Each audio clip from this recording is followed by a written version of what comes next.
अब हम लोग देखते हैं जो थर्ड एंग्लो मैसूर वार है उसके बारे में हम लोग डिस्कशन करते हैं।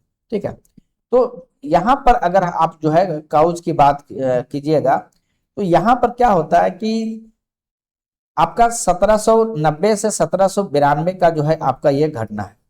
आप देखिए कॉर्नवालिस जो है उस समय तक आपको पता है कि जो है आपका इंडिया आ चुके हैं। जो है लॉर्ड कॉर्नवालिस हम लोग अलग अलग जो लेसन है उस उनके बारे में पढ़ चुके हैं। जो आपका वाशिंगटन जो था वहां पर एक ट्रीटी हुआ था। आपको पता है कि 1775 से जो है अमेरिकन वार ऑफ इंडिपेंडेंस चल रहा था। तो वहां पर जो कह सकते हैं कि ब्रिटिशर्स का हार होता है और उसको जो लीड कर रहे थे वहां पर वो लॉर्ड कॉर्नवालिस ही लीड कर रहे थे। तो यह जो है आप कह सकते हैं वहां पर डिफीट के बाद जो है वह इंडिया पे आए हैं। तो आपको उनको यह भी प्रूफ करना था कि वह जो है एक मजबूत जो है मिलिट्री कमांडर हैं या एक बेहतर गवर्नर जनरल बनेंगे। तो यह इस इरादे के साथ जो है आपको उसमें यहाँ पर आए थे और अपना जो मिलिट्री का जो रिपुटेशन था उसको रीस्टोर करने के इरादे से आए थे। और उनका था कि हमको एक जो है इंपेरियल जो स्ट्रेटजी है इस प्रकार से था कि हमको अधिक जो है उस एक्सपेंशन के तरफ जो है उसमें जाना था।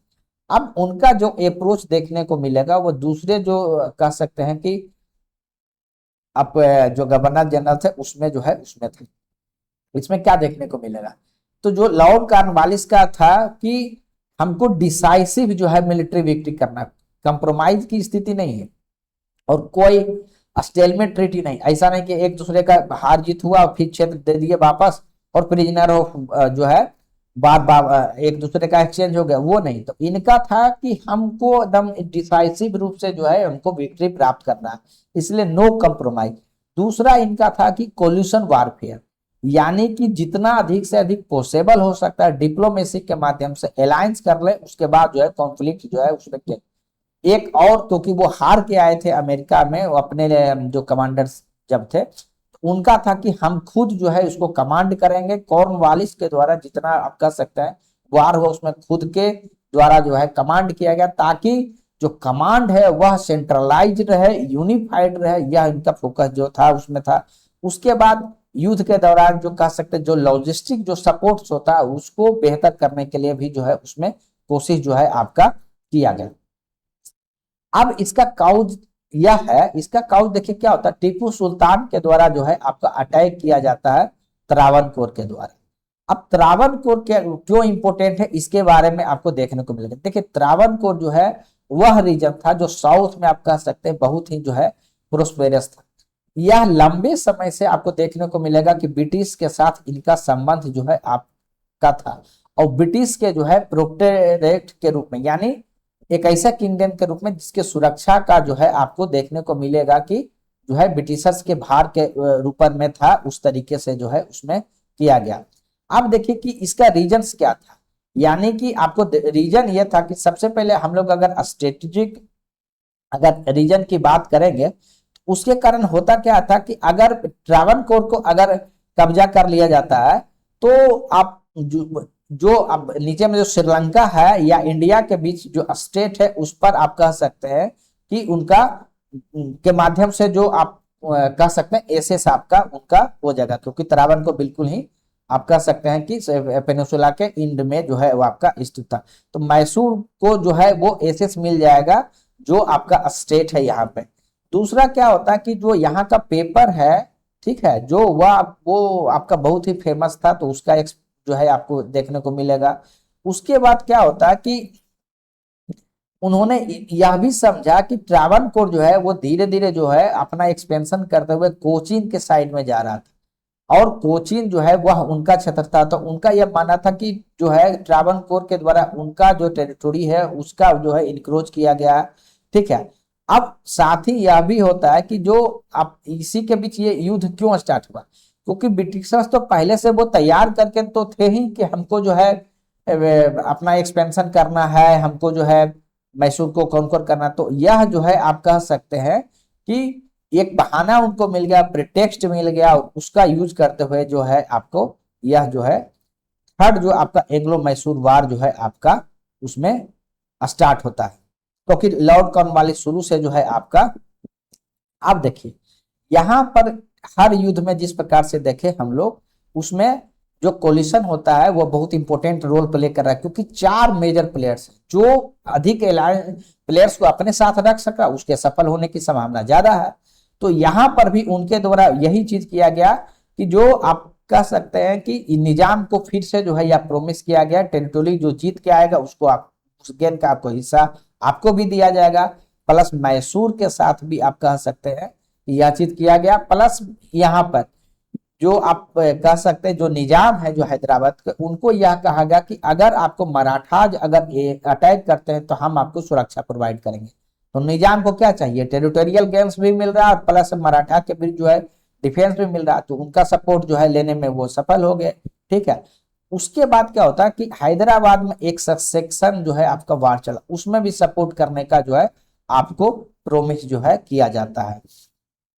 उसके बाद निजाम को यह भी लगता है कि हम अगर दूसरे साइड जाएंगे तो यह मेरे लिए नुकसान रहा, और साथ ही लॉर्ड कॉर्नवालिस ने थ्रेट भी किया कि अगर आप ऐसा करिएगा तो आप आइसोलेट हो, क्योंकि ट्रीटी ऑफ साल्वाई आपको पता है कि उस समय आपको हो चुका है, तो मराठाज अलग है, मैसूर पर तो अटैक ही हो जाएगा, तो आपको वो आइसोलेट हो जाएगा। तो ये सारा फैक्टर्स जो है वो आप कह सकते हैं के कारण जो है हैदराबाद जो है आप कह सकते हैं कि ईस्ट इंडिया कंपनी से जो है वो अलायंस जो है कर लेते हैं।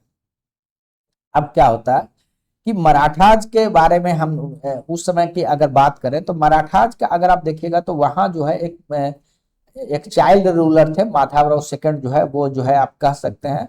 और रियल पावर जो है आपका उस समय अगर हम लोग मराठाज के बारे में जब पढ़ेंगे तो देखेंगे उसमें नाना फडणवीस करके जो है आपका जो है कमांड कर रहे थे, वही उन्हीं के पास जो है आपका कहने को देखने को मिलेगा। ठीक है। अब वहां पर क्या होता है कि जो अलग अलग जो कॉन्फेडरेसी था उसके बीच में डिफरेंस चल रहा था, जैसे सिंधिया ग्रुप है या नाना फडणवीस है, उनके बीच डिफरेंस कर रहा था। उसका लाभ जो है आप कह सकते हैं ईस्ट इंडिया कंपनी के द्वारा जो है आपको दिया गया, प्लस उनको भी टेरिटोरियल जो है कंसेशन जो है आपको प्रोमिस जो है किया गया, और मराठा जो है वो एग्री हो जाते हैं कि हाँ ठीक है हम आपको जो है सपोर्ट करेंगे। तो ठीक है। अब क्या होता है कि अब देखिएगा कि कंपेन यानी कि अब तीनों तरफ से आपको अटैक देखने को मिलेगा। कॉर्नवालिस अगर आप नॉर्थ से देखिएगा तो आपको जो है Bombay army from west and Nizam from north east alliance बना लिए। अब तीनों तरफ से जो है वो आप कह सकते हैं कि अटैक जो है आपका हो जाता। 1791 में वो जो है बंगलोर को जो है वो जो है आपको विक्ट्री कर लेते हैं, और उसके बाद जो उनका कैपिटल होता है आप जो सेरिंगापटम होता है वहां के तरफ जो है आपको मूव करते हैं। तो बंगलोर जीत चुके हैं, बाकी स्टोरी इतना इंपॉर्टेंट नहीं है कि किस प्रकार से युद्ध में जीते।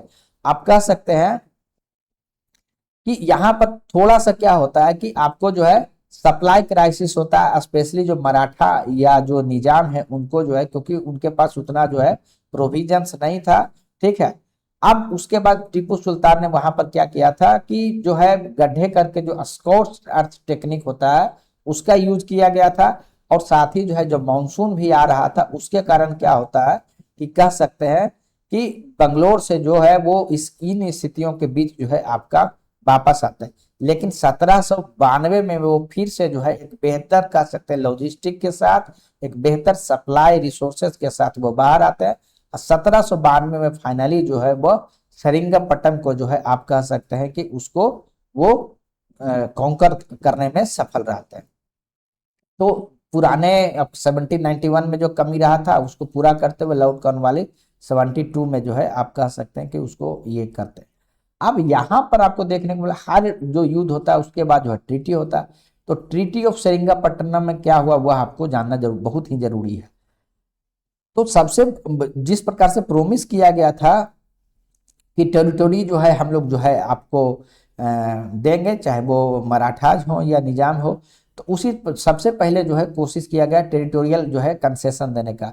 तो ब्रिटिशर्स जो है आपका आप कह सकते हैं कि टेरिटोरी वहां पर लिए, मालाबार, कुर्ग, बारामहाल जो है आपको ब्रिटिशर्स को यहाँ पर आपको देखने को मिला। उसी तरीके से सर्टेन जो रीजन्स है जैसे कि बेलारी डिस्ट्रिक्ट है, और नॉर्थ का भी सर्टेन टेरिटरी जो है आपका निजाम को दिया गया।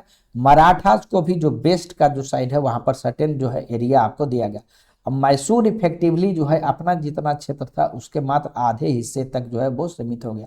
बार इंडेमनिटी भी लिया गया, यानी युद्ध आपके कारण हुआ, इसमें जो नुकसान हुआ वह भी भरपाई जो है मैसूर को करना पड़ा।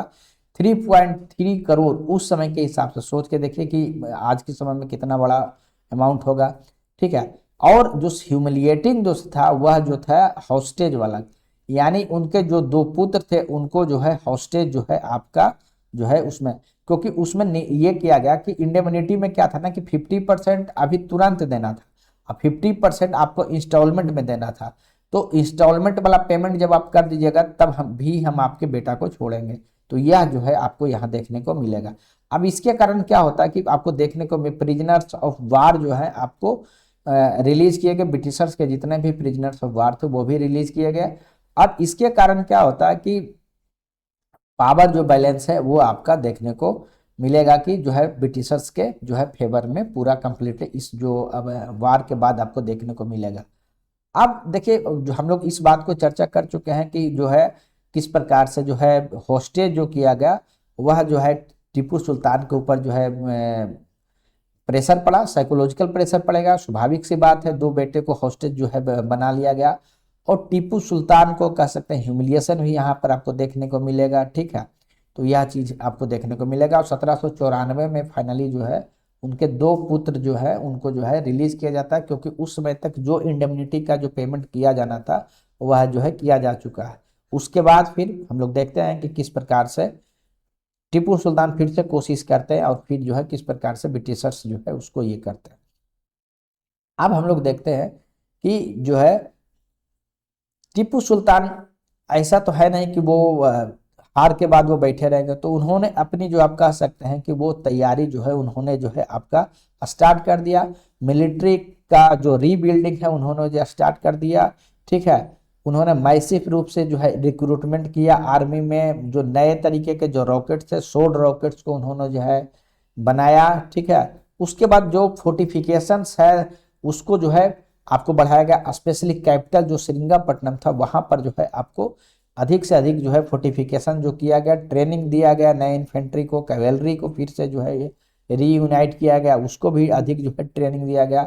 और टीपू सुल्तान क्या करते हैं यहाँ पर, क्या करते हैं कि उन्होंने अपने डिप्लोमेसी का जो है उन्होंने यूज करना स्टार्ट किया। हमको पता है कि उसमें पूरे दुनिया में भी जो है अलग अलग चीज चला, तो सबसे पहले उन्होंने फ्रांस में अपना एम्बेसी भेजा।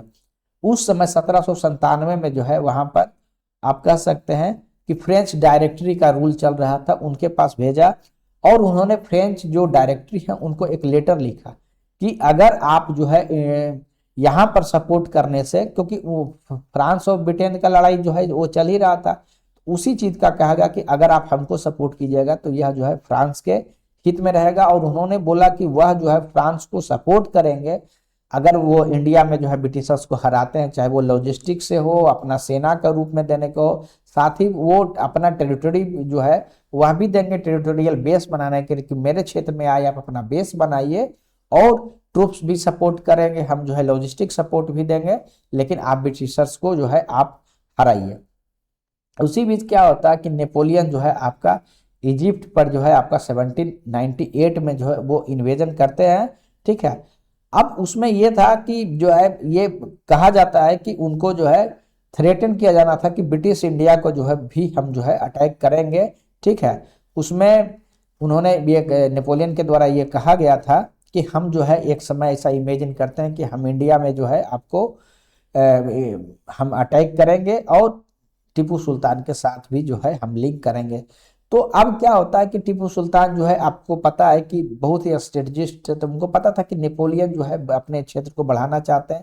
उनके एम्बिशन का यूज करके या उनको समझते हुए उन्होंने जो है आप कह सकते हैं उनसे कोऑर्डिनेशन का हाथ जो है वो बढ़ाया गया। उन साथ साथ जो आपका ओटोमन एम्पायर है उनके पास भी जो है सपोर्ट के लिए जो है लिखा जाता है टीपू सुल्तान के द्वारा। तो कि आपको पता ओटोमन क्या है, इस्लामिक है, टीपू सुल्तान भी कह सकते हैं मुस्लिम थे, तो वो सोलिडरिटी का एक आर्गुमेंट देते हुए उनसे भी सपोर्ट का जो है कोशिश किया जाता। एक और चीज किया जाता है कि जो आपका अफगानिस्तान है वहां पर जो है उसमें रूल था जवान शाह दुरानी का, उनको यह कहा गया कि वो आप इंडिया में अटैक कीजिए ताकि जो अटेंशन है ब्रिटिशर्स का वो मैसूर से हटे, ठीक है। तो ये आप देखिए कि किस प्रकार से पॉलिसी यूज किया गया, फ्रांस के से भी, ओटोमन एम्पायर से भी, अफगान से भी, ठीक है। साथ ही उन्होंने अपना जो कॉमर्शियल जो रिलेशंस था, चाहे वो ओमान हो या अरेबिया हो, उससे भी वो लोग जो है अपना रिलेशन जो है साथ में वो मेंटेन रखे। और जो लिबर्टी ट्री जो है, उन्होंने अपना सोलिडिटी दिखाने के लिए जो है आपका वह चीज जो है आपका उसमें 1797 में वो वह जो है आपका प्लांट करते हैं, ठीक है।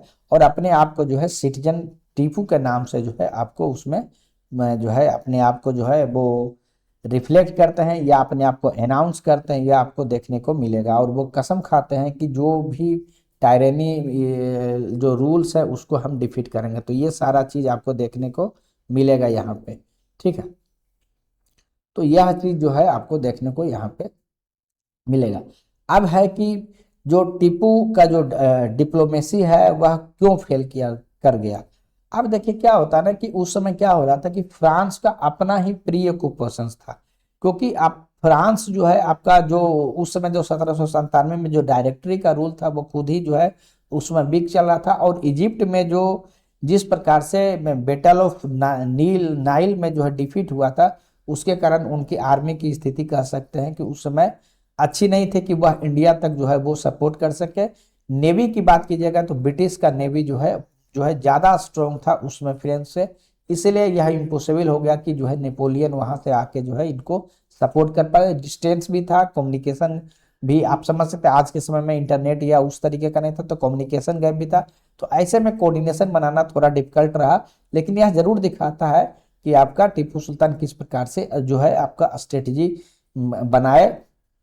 जमान शाह के बारे में भी बात करें तो उनका भी इंटरनल जो है उसमें रिवेलियन वगैरह चल रहा था, उसके कारण वह जो है आप कह सकते हैं कि वह सपोर्ट नहीं कर पा सके, ठीक है।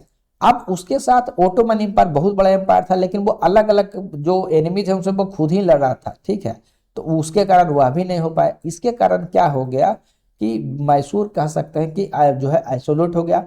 मराठाज और जो निजाम थे इस समय तक वह न्यूट्रल हो गए थे, वह जो है या तो न्यूट्रल रहेंगे या ब्रिटिशर्स के साथ रहेंगे, जिस तरीके से लॉर्ड कॉर्नवालिस ने अपने अलग अलग प्रोमिसेस के द्वारा उनको अपने साथ मिला लिया था। तो अब क्या होता है कि ये सारा स्थिति जो है आपको यहाँ पर देखने को मिलेगा कि किस प्रकार से ऑल दो कोशिश तो बहुत किया गया जो है टीपू सुल्तान के द्वारा, लेकिन वो सफल नहीं हो पा रहे हैं। और साथ ही एक चीज और क्या होता है कि जो लॉर्ड ब्लेसली का जो स्ट्रेटजी है, देखिए 1798 में जब जो है इजिप्ट पर उसमें ये होता है तो ब्रिटिशर्स को यह डर हो जाता है कि वह जो है इंडिया के ऊपर जो है वो अटैक कर सकते हैं।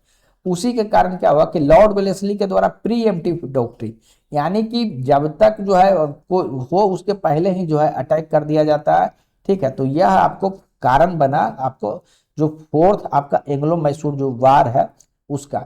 और लॉर्ड वेलेस्ली बाय नेचर ही बहुत ही इंपीरियलिस्ट थे, उनका था कि अधिक से अधिक जो है जो क्षेत्र है उसको बढ़ाना है। उन्होंने एक टेक्निक जो है बहुत फेमस है, सब्सिडियरी सिस्टम का अलायंस जो है उन्होंने किया और अधिक से अधिक क्षेत्रों को जो है अपने इनडायरेक्ट जो है कह सकते हैं कंट्रोल में जो है उसमें जो है आप में उसमें लाया गया। तो ये सारा चीज आपको देखने को मिलेगा। अब उसी के बीच उनका एक भाई था आर्थर वेलेस्ली। आर्थर वेलेस्ली भी कह सकते हैं बहुत उस तरीके के मिलिट्री कमांडर थे जो बहुत ही एक्सपीरियंस थे, ठीक है। तो ये सारा चीज आपको देखने को मिलेगा। और इन सभी चीजों के कारण क्या होता है कि फोर्स जो आपका एंग्लो मैसूर वार होता है वहां पर जो है आपका वो डिफीट जो है आपका हो जाता है, क्योंकि निजाम देखिए किस प्रकार से 10,000 जो कैवेलरी सपोर्ट करते हैं, ठीक है। मराठा जो है आपका न्यूट्रल रहे हैं इसमें, ठीक है। तो अब ऐसे स्थिति में आप कह सकते हैं कि जो आर्थर वेलेस्ली है उनको सफलता मिल जाती है, ठीक है।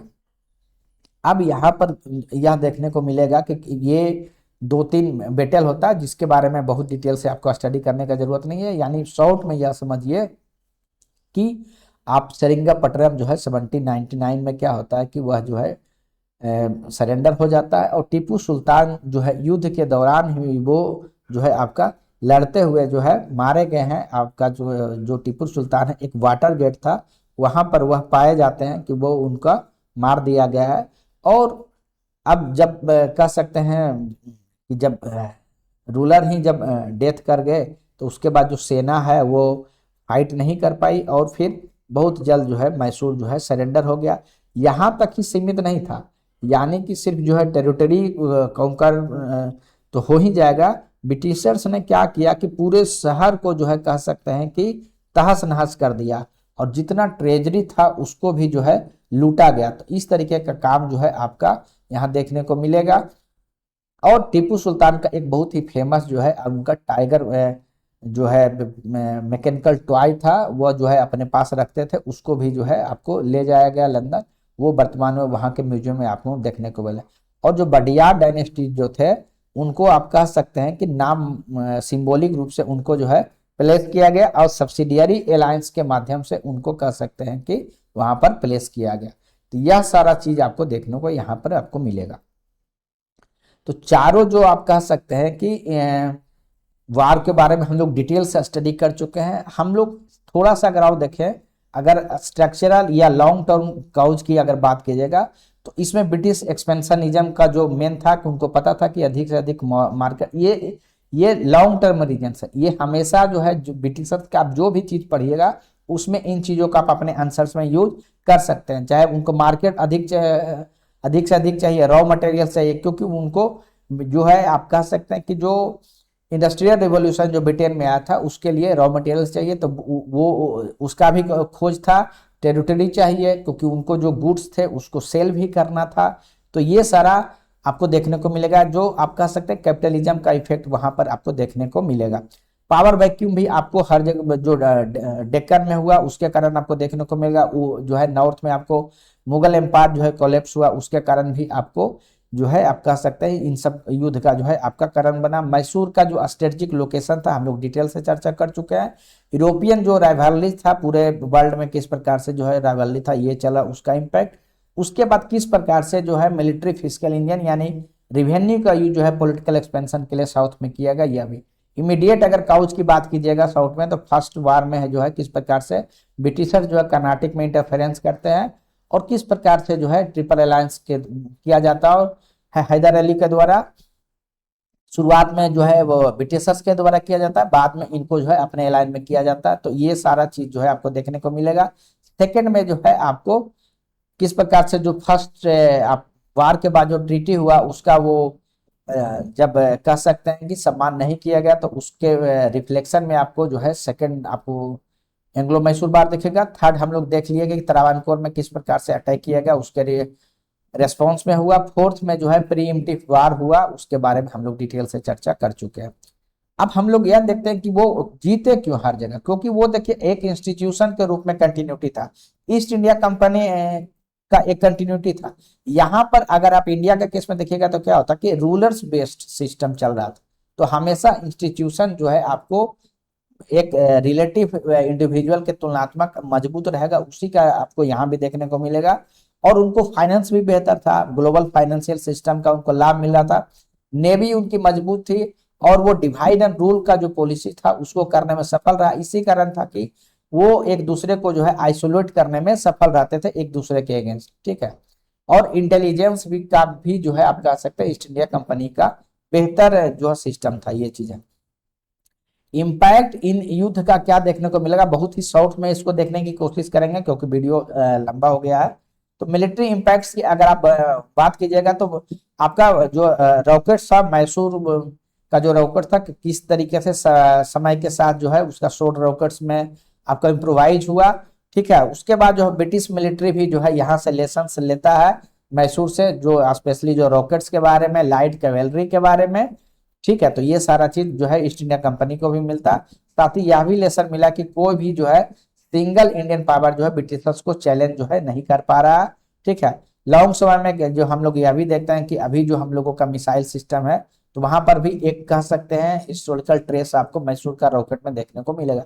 पॉलिटिकल इंपैक्ट की अगर आप बात कीजिएगा तो जो आप कह सकते हैं कि जो दक्षिण में पेनिसुलर जो वर्ल्ड एरिया है वहां पर जो सबसे बड़ा जो ऑब्स्टेकल था मैसूर, वह जो है यहाँ समाप्त हो जाता है। सब्सिडियरी अलायंस जो है आप कह सकते हैं कि यहाँ से उसको अप्रूवल मिलना चालू हो जाता है। बडियार डायनेस्टी भी उसको एडॉप्ट करता है। यहाँ तक क्या हो गया, इस स्थिति तक क्या हो गया कि मराठा जो है आइसोलेट हो चुके हैं, ठीक है। उनका जो है मैसूर जो एक पॉलिटिकल एलआई के रूप में काम कर सकता था, वह भी जो है आपका खत्म हो चुका है। बडियार डायनेस्टी जो है नाम मात्र का जो है वहां पर सिंबॉलिक कह सकते हैं रिएस्टोरेशन होता है, रियल पावर ब्रिटिशर्स के पास रहता है। प्री इम्प्टिव वार जो है एक कह सकते हैं एक आधार बना, प्रेसिडेंट बना, जिसका कि ब्रिटिशर्स के द्वारा जो है पूर्व में या आने वाले समय में इसका जो है आपका पूर्व में यानी कि किसी मेजर घटना के पूर्व ही होने के पूर्व ही जो है अटैक किए जाने का जो है आपको यहाँ पर प्रेसिडेंट देखने को मिलेगा। इकोनॉमिक इम्पैक्ट की अगर आप बात कीजिएगा तो जो है उनको कोरोमंडल मालाबार का जो तट है उस पर कंट्रोल हो गया, व्यापार जो भी स्पाइसेस है उनका मिल गया। वार इंडेमनिटी के रूप में उनको जो है मैसिव जो है उनको वेल्थ रिसीव हुआ, ठीक है। जो वहां का वो एक स्टील इंडस्ट्री था वह भी जो है आपको वहां कह सकते हैं कि डी इंडस्ट्रियलाइज स्टार्ट होना शुरू होता है। टीक फॉरेस्ट का जो है आप कह सकते हैं मालाबार का वो उनको प्राप्त होता है, जिसका यूज जो है नेवी में का जो शिप होता है उसको बनाने में किया जाने लगा। मैसूर का जो सिल्क है वो रिवाइव्ड होता है, लेकिन अब क्या होता था कि जो रॉ सिल्क होता था उसको भेजा जाता था और जो फाइनल प्रोडक्ट होता था वह इंडिया में आने लगा। तो ये हम लोगों का जो है इम्पैक्ट जो है इन चीजों का देखने को मिलेगा। सब्सिडियरी अलायंस सिस्टम जो है ये जो है आप स्थिर से इसको देख सकते हैं, अलग वीडियो में हम लोग इसको डिटेल से जो है हम लोग डिस्कशन करेंगे। तो अभी तक हम लोग जो है फोर्थ जो एंग्लो मैसूर जो वार है उसके बारे में डिटेल से स्टडी कर चुके हैं। अगर किसी को किसी प्रकार का कंफ्यूजन है तो वह जो है कमेंट कर सकते हैं वीडियो कमेंट सेक्शन में जाके। प्लस इस वीडियो में इस जो है इसके नीचे हम एक लिंक देंगे, इसमें सर्टेन जो आप कह सकते हैं कि एक्स्ट्रा पॉइंट्स वह भी है, जैसे सब्सिडियरी अलायंस सिस्टम किस प्रकार से काम करता था, या फिर जो है कि हैदर अली और टिप्पू सुल्तान के बारे में अगर कंपैरिजन है वह भी आपको देखने को मिलेगा। ऊपर में भी डिस्कशन किए हैं, तो बस एक शॉर्ट रेफरेंस आप यहाँ पर यूज कर सकते हैं, क्योंकि रिपीटेटिव क्वेश्चन जो है एग्जाम्स में रहते हैं, इसलिए इसका जो है हम डिटेल्स बनाए हैं। किस प्रकार से जो है ऊपर में जो डिस्कशन किए उसी का हम यहाँ पर पॉइंट में चर्चा किए, इनोवेशन क्या क्या चीज किया गया। तो ये सारा चीज जो है हम आपका जो स्लाइड है उसमें दिया हुआ है, तो अगर कोई इंटरेस्टेड है इसमें जाके तो आप जो है लिंक में जाके जो है इन चीजों को स्टडी जो है कर सकते हैं। ऊपर में जितना भी पॉइंट बताए अगर आप उसको अच्छे से समझ गए होंगे तो आप जो कुछ एक्स्ट्रा पॉइंट स्लाइड्स में दिया हुआ गया है आप उसको खुद से भी स्टडी करके समझ सकते हैं। तो क्योंकि वीडियो बहुत लंबा हो गया तो थैंक यू वेरी मच। उम्मीद करते हैं कि जो चारों एंग्लो मैसूर वार है आपको डिटेल से समझ में आ गया होगा, यह भी आपको समझ में आ गया होगा कि किस प्रकार से जो आप कह सकते हैं वेरियस जो टेक्निक्स है युद्ध के डिप्लोमेसी के यूज किए गए, यह भी हम लोग जो है डिटेल से स्टडी किए।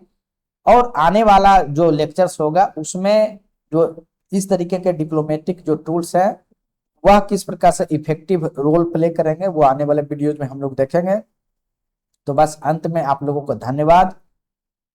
चैनल को अगर आप लाइक करते हैं, वीडियो को लाइक करते हैं तो काइंडली लाइक कीजिए, अधिक से अधिक लोगों के बीच शेयर कीजिए और चैनल को सब्सक्राइब कीजिए। Thank you very much, thank you.